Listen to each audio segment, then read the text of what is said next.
நமது இலவச மாந்திரி வகுப்புல இன்னைக்கு என்ன தலைப்பு அப்படின்னு பாத்தீங்கன்னா விளக்கு திரிகளை பத்தி பார்க்க போறோம்.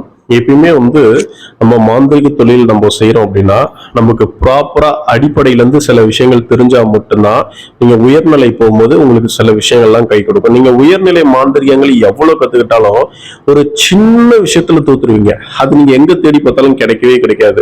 எந்த இடத்துல தப்பு பண்ணணும், மந்திர ஜபத்துல தப்பு பண்ணுமா, இல்ல சுத்தி எதுல தப்பு பண்ணணும் தெரியாமலே நீங்க தேடிக்கிட்டே இருப்பீங்க. படையல் போடுற முறைகள் முதலுக்கு உண்டு சில தப்புகள் நடந்தா நமக்கு தெய்வங்கள் வராம போகும். புரியுதா? தெய்வங்கள் படையலுக்காக மயங்கிறது கிடையாது. சிறு சிறு தேவதைகள் தான் படையலுக்காக மயங்கும். இருந்தாலுமே ஒரு சின்ன சின்ன விஷயத்துல கூட பிரச்சனைகள் ஏற்படும் அப்படின்றத பத்தி தான் சொல்றோம். கரணம் தப்புனா மரணம் அப்படின்றோம்ல, அந்த மாதிரி இந்த மாந்திரிகத்தை பொறுத்த அளவுக்கு நம்ம எப்படி சொல்றது, யமன் கூட பயணம் பண்றோம். இது அந்த அளவுக்கு ரொம்ப பாதிப்பானது. ஆனால் இதுல நிறைய நல்ல விஷயங்கள் அவ்வளவு கொட்டி கிடக்குது. எதுக்காக நான் அடிப்படையில இருந்து நிறைய விஷயங்கள் சொல்லித்தரேன்னா நீங்க முழுமையா அதை கத்துக்கணுன்றதுக்காக தான். நானுமே இந்த தவறுகளை செஞ்சுட்டு வந்திருப்பேன். நான் பெற்ற அனுபவங்கள், நம்ம படிச்ச அனுபவம் எல்லாமே தான் நம்ம எல்லாருக்கும் பகிர்ந்துட்டு இருக்கோம். புரியுதா? இதுல இன்னைக்கு இந்த விளக்கு திரிகளை நம்ம பார்ப்போம். விளக்கு திரிகளும் நமக்கு ஒரு முக்கியத்துவத்தை வகிக்குது. அதனாலதான் நமக்கு ஒன்னொன்னுதான் அடிப்படையில பார்த்துட்டு இருக்கோம். பொதுவாவே விளக்கு திரிகளை பொறுத்த அளவுக்கு நீங்க என்ன பண்ணணும் அப்படின்னு பாத்தீங்கன்னா, வீட்டுல விளக்கு ஏத்துறீங்க அப்படின்னா ரெகுலரா டெய்லி ஃபர்ஸ்ட் விளக்கு ஏத்த பழகிக்கோங்க. சிலர் என்ன பண்றாங்க அப்படின்னா விளக்கு செவ்வாய்க்கிழமையும் வெள்ளிக்கிழமையும் தான் ஏத்துறாங்க. அது ஒரு அரை மணி நேரத்துல ஏறி கொஞ்சம் பிரகாசமா இருந்தோம்னா அமுத்திடுறாங்க. அந்த மாதிரி பண்ணக்கூடாது. கை அமுத்துதல் செய்யக்கூடாது. தினமும் என்ன அப்படின்னா முறைப்படி காலையில சூரியன் உதிக்கிறதுக்கு முன்னாடி, புரியுதா, அதே மாதிரி மாலை பொழுதுல சூரியன் மறைஞ்சதுக்கு அப்புறம் அப்படியே கொஞ்சம் கொஞ்சமா மறைஞ்சதுக்கு அப்புறம் ஒரு 6 to 7 ஒரு மணி நேரம் விளக்கு எரிஞ்சாலும் போகும். அதிகாலையில முக்கியமா என்ன பண்ணுங்க, யாரா இருந்தாலுமே சரி, நிறைய குருமார்கள் பகிர்ந்திருப்பாங்க பாருங்க. அதிகாலையில ஒரு 3 மணில இருந்து ஒரு 5 மணி வரைக்கும் விளக்கு ஏத்துங்க. இல்லையா 3 மணில இருந்து ஒரு 4 மணி வரைக்கும் விளக்கு ஏத்திட்டு அப்படியே நீங்க கையமுத்திட்டு அதுக்கப்புறம் ப்ராப்பரா உங்க வேலையை பார்த்துக்கிட்டே இருங்க. அதை விட்டுட்டு விடிஞ்ச சேவலுக்கு கூனதுக்கு அப்புறம் நல்லா சூரிய வெளிச்சத்துல நீங்க விளக்கு ஏத்துறது 10 விசா பிரோஜனம் இல்லை. கோவில்ல ஏத்துறத சொல்லல, நம்ம வீட்டுகள்ல சொல்றேன். கோவில்ல அனுதினமும் பண்றது ரொம்ப சிறப்பு. ஒரு ஒரு இடத்துல ஒரு ஒரு முறைகள் இருக்கு, அது வேற. நம்ம வீட்டுல உள்ள முறைகளை பத்தி தான் பாக்குறோம். அடுத்தது இன்னொன்னு என்னன்னா நம்ம செய்யற தவறுகள் என்னன்னா, விளக்கேத்திட்டு பொருட்களை தானம் கொடுக்கறது. தவிர்க்க முடியாத சூழல்ல கொடுக்கலாம். ஆனா நம்ம எல்லா டைம்லயும் சில பொருட்களை நம்ம தானம் கொடுக்க கூடாது. முக்கியமா பாத்தீங்கன்னா எண்ணெய் கொடுக்க கூடாது, உப்பு, புரியுதா, அந்த மாதிரி விஷயங்களை தானம் பண்ணாதீங்க. அது அக்கம் பக்கத்துல உள்ளவங்களுக்கு பண்ணாதீங்க. தெரியாதவங்களுக்கு கூட பண்ணிடுங்க. தெரியாதவங்க கஷ்டப்படுறாங்களா கூட நீங்க உதவி பண்ணுங்க. ஆனா தெரிஞ்சவங்களுக்கு பண்ணீங்கன்னா சொந்த காசுல சூனியம் வச்சுக்கிற மாதிரி. அடுத்தது விளக்குகளை பொறுத்தளவுக்கு சுத்தமா வச்சுக்கோங்க. விளக்கு சுத்தமா வச்சுக்கணும்னா கிளீனா இருக்கணும். அதுக்குன்னு போட்டு நல்லா தேய்ச்சி பளபளன்னு வைக்கிறதுக்கு இல்ல, அந்த இடம் மங்களகரமா இருக்கணும். எப்பயுமே காமாட்சி அம்மா விளக்குலயோ இல்ல நீங்க குத்து விளக்கு வச்சிருந்தீங்கனாலோ அந்த விளக்குல நறுமணம் இருந்துகிட்டே இருக்கணும். அந்த விளக்குலதான் இறைவன் குடிக்கொள்றான். அதுதான் என்னன்னா உங்க குலதெய்வம்னு சொல்லுவாங்க, சில இடத்துல கன்னி தெய்வம்னு சொல்லுவாங்க, சில இடத்துல பாத்தீங்கன்னா உங்களோட உபாசன தெய்வமும் அந்த ஜோதி வடிவுல தான் இறங்கும். சில கோயில்கள்ல பாத்தீங்கன்னா செலவே கிடையாது, விளக்கு வழிபாடு மட்டும்தான் அவ்வளோ பவரா இருக்கும். ஏன்னா அந்த தீப சுடருக்கு அவ்வளோ பவர். புரியுதா? அப்போ இங்க என்ன அப்படின்னா விளக்க நீங்க எப்பயுமே நறுமணத்தோட வச்சுக்கணும். அதுல ஜவாத பூசி வச்சுக்கலாம். நல்ல நறுமணமாவே வச்சிட்டு இருங்க. இன்னொரு மெயின் ஃபர்ஸ்ட் ப்ரெஃபரன்ஸ் பாத்தீங்கன்னா விளக்க சுத்தமான நல்லெண்ணெயில விளக்கு ஏத்துறது ஆக சிறந்தது, ரொம்ப சிறப்பான ஒரு விஷயம். இல்ல விளக்கெண்ணெய் வாங்குறதுக்கு சூழல் நமக்கு அமையல அப்படின்னா நீங்க கலப்பட எண்ணெய்கள் செய்யலாம். இருந்தாலும் அதே ரெகுலர் அந்த அழுக்கு எண்ணெயை ஊத்தாதீங்க. அழுக்கு எண்ணெயை ஊத்தி பண்ணாதீங்க, அது ரொம்ப தப்பு. அப்படி பண்ணும்போது நமக்கு வறுமையை ஏற்படுத்தி கொடுத்துரும். புரியுதா? அடுத்தது பாத்தீங்கன்னா உங்களோட விளக்குல டைமண்ட் கல்கண்டு போட்டு வைங்க. அந்த விளக்குல ஒரு 5 ரூபா காயின் போட்டு வைங்க. மகாலட்சுமி கடாட்சத்துக்காக ஒரு 5 ரூபா காயின் டைமண்ட் கல்கண்டு போட்டு வைக்கிறது ரொம்ப சிறப்பு. இன்னொன்னு என்ன பண்ணணும்னா பொதுவான பலன் நான் சொல்லிட்டு இருக்கேன். அடுத்தது மாந்திரிகத்துக்கு உண்டானது சொல்றேன். அடுத்தது என்ன பண்ணுங்க அப்படின்னா, ஒரு விளக்கு எடுத்துக்கிட்டீங்கன்னா அந்த விளக்குல ஏலக்காவும் கிராம்பும் போட்டுக்கிட்டே இருங்க. கிராம்பு ஒரு 10 கிராம்பு, ஏலக்காய் ஒரு 5 ஏலக்காய் பிச்சு அந்த விளக்குல போட்டுக்கிட்டே இருங்க. அது வாரத்துல ஒரு நாள் மாத்திக்கிட்டே இருக்க, மாத்த மாத்த மாத்த அவ்வளவு பவர். அந்த ஏலக்காவும் கிராம்பு இருக்கிற இடத்துல துர்தேவதைகள் நெருங்காது. இன்னொன்னு என்னன்னா, கிராம்பு வாசனை எவ்வளவுக்கு எவ்வளவு உங்க வீட்டுல படுதோ அவ்வளவுக்கு எவ்வளவு கணவன் மனைவி சண்டைகள் வராது. ஏலக்காவும் கிராம்பு மனம் எந்த இடத்துல இருக்கோ அந்த இடத்துல கணவன் மனைவி சண்டை வராது, ஒற்றுமைகள் இருக்கும். இன்னொன்னு வந்து தடைப்பட்ட வருமானம் கிடைக்கும். தடைப்பட்ட பணம் வந்து ஏதோ ஒரு விதத்துல வருமானத்தை வந்து ஏற்படுத்தி கொடுத்துக்கிட்டு இருக்கும். புரியுதா? வருமானங்கள் வந்து நமக்கு மேலும் மேலும் பெருகும். இன்னொன்னு வந்து பாத்தீங்கன்னா, நம்ம எப்பயுமே வந்து நம்ம விளக்கு ஏத்திட்டு நீங்க மந்திரம் அதிகாலையில ஜெபம் பண்றது ரொம்ப சிறப்பு. தீப ஒளியை பார்த்து மந்திரம் ஜெபம் பண்றது உங்களுக்கு ரொம்ப சிறப்பு. காந்த சக்தியை வந்து அதிகப்படுத்தி கொடுக்கும். புரியுதா? அதிகாலையில எந்திரிச்சிட்டு விளக்கு ஏத்திட்டு கொஞ்ச நேரம் உட்காந்து ஃப்ரீயா உட்காந்து அந்த தீபத்துக்கு நேரம் கண்ணை அசைக்காம பார்த்தாலும் சரி, இல்ல கண்ணை அசைச்சுக்கிட்டு பார்த்தாலும் சரி, தீப ஒளியில நீங்க ஃபர்ஸ்ட் டைம் பார்க்கும்போது உங்களுக்கு கண் வலி வரும். அதுக்கப்புறம் போக போக அது சரியாயிடும். உங்க காந்த சக்தி ஏற்பட்டுச்சுன்னா நீங்க நினைச்ச காரியங்கள் நிறைய எல்லா இடத்துலயும் வந்து ஏற்படும். அடுத்தது வந்து பாத்தீங்கன்னா, எப்பவுமே காமாட்சி அம்மன் விளக்கு இல்ல உங்க குத்து விளக்கையுமே பொட்டு வச்சு அதுல பூ வச்சு வழிபடுறது ரொம்பவும் சிறப்பு. அதுல ஒரு பூவாவது அதுல வச்சிருங்க. அப்படி இருக்கிறது ரொம்ப நல்லது.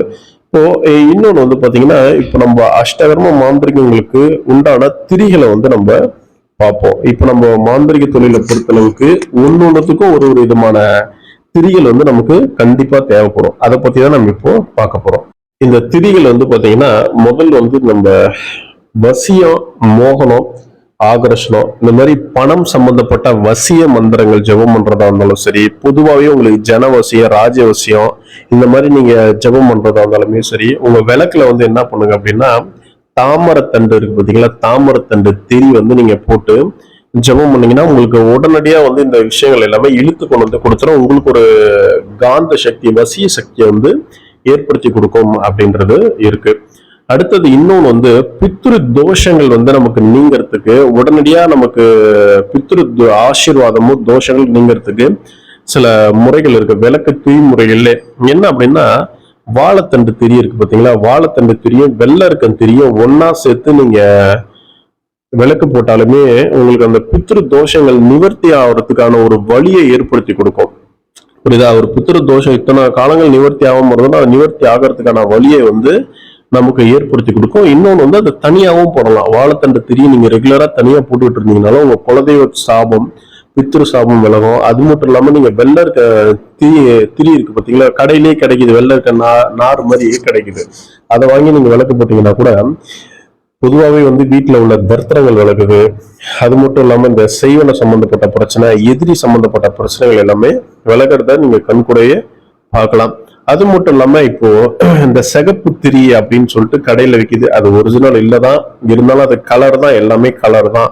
அந்த திரி நீங்க என்ன பண்ணலாம் அப்படி இல்லைன்னா, குங்குமம் இருக்கு பாத்தீங்களா, வெள்ளை திரி எடுத்துக்கிட்டு வெள்ளை திரியில குங்குமத்தை, தாளம்பூ குங்குமத்தை நல்லா தண்ணியிலயோ இல்ல பன்னீர்லயோ கொஞ்சம் குழைச்சிக்கிட்டு அந்த அந்த திரியை நல்லா போட்டு போட்டு பெரட்டி எடுத்து அந்த திரியை காய வச்சு அந்த திரியை உங்க விளக்குல போட்டு இந்த மந்திர ஜபம் பண்றவங்களுக்கு சொல்றேன், அந்த திரியை நீங்க போட்டு அந்த திரியில அம்மன் மந்திரம் ஜபம் பண்ணீங்கன்னா கூட உங்களுக்கு நல்லா வேலை செய்யும். இந்த அம்மன் மந்திரங்கள்லாம் உங்களுக்கு டக்குன்னு வந்து கை கொடுத்துரும். திரிக்கு அவ்வளவு பவர் உண்டு. இதை நம்ம கடையில வாங்கி நீங்க செய்யறதை விட ஹோம்மேடாவே நீங்க இந்த மாதிரி வந்து செஞ்சிடலாம். அம்மன் மந்திரங்கள், அது மட்டும் இல்லாம பெண் தேவதைகளை நீங்க வர வைக்கிறதுக்கு, அது மட்டும் இல்லாம எதிரியை நீங்க தோக்கடிக்கிறதுக்கு, இந்த மாதிரி எதிரி ஸ்தம்பன மந்திரம் அந்த மாதிரிலாம் நீங்க ஜெபம் பண்ணீங்கன்னா டக்குன்னு வந்து உங்களுக்கு கை கொடுக்கும். இன்னொன்னு வந்து பாத்தீங்கன்னா, வெள்ளருக்கன் திரி, அதான் சொன்ன வெள்ளருக்கன் திரியை நீங்க போட்டாலுமே அது உங்களுக்கு நல்லா கை கொடுக்கும். இந்த விட இன்னொன்னு ரெகுலரா நீங்க போட வேண்டியது என்ன அப்படின்னா, சாதாரண வெள்ளை திரியில மஞ்சளை நல்லா திரிச்சுக்கணும்.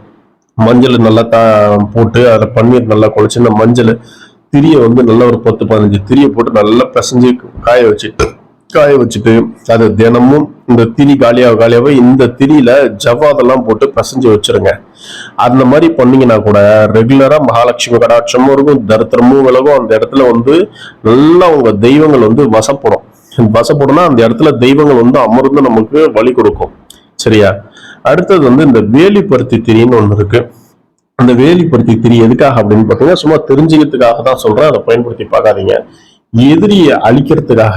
இப்ப எதிரியை நம்ம இப்போ இப்படி இருந்தாலும் எதிரியை அழிக்கணும்னா நீங்க வீட்டுல உட்காந்து மந்திர ஜபம் பண்ண போறது கிடையாது.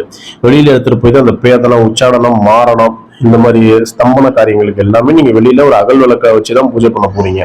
அப்படி பண்ணும்போது இந்த வேலிப்படுத்து திரியெல்லாம் போட்டு நீங்க மந்திர ஜபம் பண்ணீங்கன்னா டக்குன்னு எப்பேற்பட்ட எதிரி அழிக்கிறதா இருந்தாலும் அந்த மந்திரங்களை வந்து விளக்க பார்த்து நீங்க ஜபம் பண்ணும் போது டக்குன்னு வேலை செய்யும். சரியா? அது மட்டும் இல்லாம வேப்ப எண்ணெயை மட்டும் ஊத்தி சாதாரண திரியை நீங்க போட்டு மந்திர ஜபம் பண்ணாலும் டக்குன்னு எதிரி ஸ்தம்பனம், எதிரி உச்சாடனம், பேதனம், இந்த மாதிரி காரியங்கள் எல்லாமே டக்குன்னு வந்து நமக்கு வேலை செய்யும். அடுத்தது என்னன்னா நீல கலர் திரி. இந்த நீல கலர் திரி கூட நமக்கு சூப்பரா வேலை செய்யும். இன்னொன்னு வந்து பாத்தீங்கன்னா கருப்பு துணி இருக்குல்ல, கருப்பு ஜாக்கெட் பிளவுஸா இருக்கலாம், இல்ல நீல கலரு கூட. நீல கலர் மெயின் பாத்தீங்கன்னா நீல கலர் இந்த பிளவுஸ் துணி எல்லாம் இருக்கு பாத்தீங்களா, அந்த பிளவுஸ் துணியில கூட நீங்க என்ன இதெல்லாம் வந்து வேப்பெண்ணெயை ஊத்தி நீங்க என்ன பண்ணலாம் அப்படின்னு பாத்தீங்கன்னா நீல கலர் பிளவுஸ் துணியை திரி மாதிரி நல்லா திரட்டி அதுல வந்து இந்த எதிரிய ஸ்தம்பனம் பண்றதுக்கு, அது மட்டும் இல்லாம காளி, வராகி மந்திரம், துர்கை, பைரவர் மந்திரம், இந்த உபாசன மந்திரங்கள்லாம் நீங்க இந்த மாதிரி உயர்ந்த தெய்வங்கள் மந்திரங்கள்லாம் நீங்க ஜெபம் பண்றதா இருந்தா இந்த மாதிரி ஜெபம் பண்ணீங்கன்னா உங்களுக்கு வந்து டக்குன்னு வந்து உங்களுக்கு கை கொடுத்துரும். வேதன காரியங்களுக்கு முதல் கொண்டு இந்த காரியங்கள் வந்து வேலை செய்யும். இன்னொன்று வந்து பாத்தீங்கன்னா இந்த கருப்பு துணி வந்து பாத்தீங்கன்னா அதே ஜாக்கெட் பிளவுஸ் தான். இந்த ஜாக்கெட் பிளவுஸை வந்து விளக்கு திரி மாதிரி திரட்டி அதை போட்டு இது வந்து வீட்டுல நீங்க தயவு செஞ்சு செய்யக்கூடாது. இது என்ன பண்ணணும் அப்படின்னா வந்து மயான பூஜை பண்றீங்க, எதிரிய ஸ்தம்பனம் பண்றதுக்கு, இல்ல பேதனம், இந்த மாதிரி ஒரு ஒரு உயர்ந்த காரியங்கள் நீங்க பண்ணும் போது இது எல்லாமே நல்ல மாந்திரிக தெரிஞ்சவங்களுக்காக நான் சொல்றேன். இந்த மாதிரி காரியங்கள் இந்த மாதிரி பண்ணும்போது உங்களுக்கு அது வந்து டக்குன்னு கை கொடுக்கும். என்ன அப்படின்னா அந்த கருப்பு துணி இருக்கு பாத்தீங்களா, கருப்பு துணியை வந்து விளக்கு திரி மாதிரி ரெடி பண்ணி இதுல மாறணும், வித்வேசனம், உச்சாடனம் மந்திரங்களை வந்து பொதுவாகவே நான் எப்படி சொல்றேன்னா ஒரு கருப்பு துணி, அந்த கருப்பு துணியிலேயே நீங்க மந்திரம் எழுதிடணும். புரியுதா? இப்போ வந்து ஒரு பேச்சுக்கு உச்சாடனம், எதிரியை வந்து உச்சாடனம் பண்றதுக்கான அந்த கருப்பு துணியில வந்து நீங்க வந்து மந்திரத்தை எழுதிடணும். மந்திரத்தை எழுதி இன்னார் வந்து இருக்கிற இடத்த விட்டு காலி பண்ணி போயிடணும், இன்னார் வந்து உச்சாடனம் ஆகணும் அப்படின்னு சொல்லி நீங்க அந்த திரியில உரு போடணும். உரு போட்டு அந்த துணியை நீங்க தீபம் மாதிரி எரிய விட்டுனாலே அந்த விளக்கு எரிஞ்சு அணைஞ்சதுக்கு அப்புறம் அந்த திரியுமே நமக்கு வேலை செய்யும். புரியுதா எப்படி சொல்ல வரேன்ட்டு? இந்த மாதிரி எல்லாமே அது நல்லபடியா வேலை செய்யும். ஒன்னொன்னுக்கும் வந்து ஒரு விதமான பலன்கள் வந்து நமக்கு கிடைக்கும்.